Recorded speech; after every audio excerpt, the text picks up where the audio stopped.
गुरुदेवताय गणाध्यक्षाय धीमहि गुणशरीराय गुणमण्डिताय गुणेशानाय धीमहि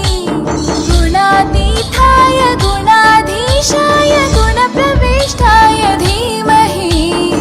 एकदन्ताय वक्रतुण्डाय गौरीतनयाय धीमहि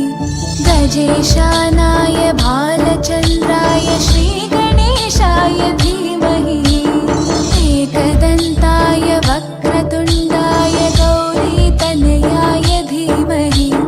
गजेशानाय भालचन्द्राय श्रीगणेशाय धीमहि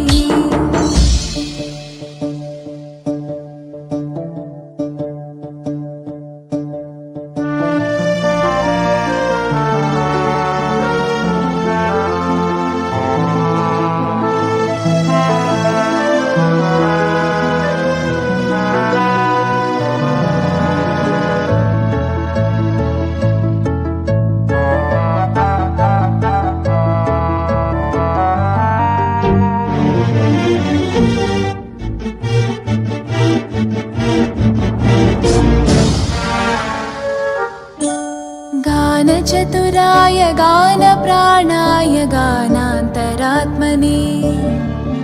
गानोत्सुकाय गानमत्ताय गानोत्सुकमनसे गुरुपूजिताय गुरुदैवताय गुरुकुलस्थायिने गुरुविक्रमाय गुह्यप्रवराय गुरवे गुणगुरवे गुरुदैत्यकलक्षेत्रे गुरुधर्मसताराध्याय गुरुपुत्रपरित्रात्रे गुरुपाखण्डखण्डकाय गीतसाराय गीततत्त्वाय गीतगोत्राय धीमहि गूढगुल्फाय गन्धमत्ताय गोजयप्रदाय धीमहि गुणातीताय गुणाधीशाय गुणप्रविष्टाय धीमहि एकदन्ताय वक्रतुण्डाय गौरीतनयाय धीमहि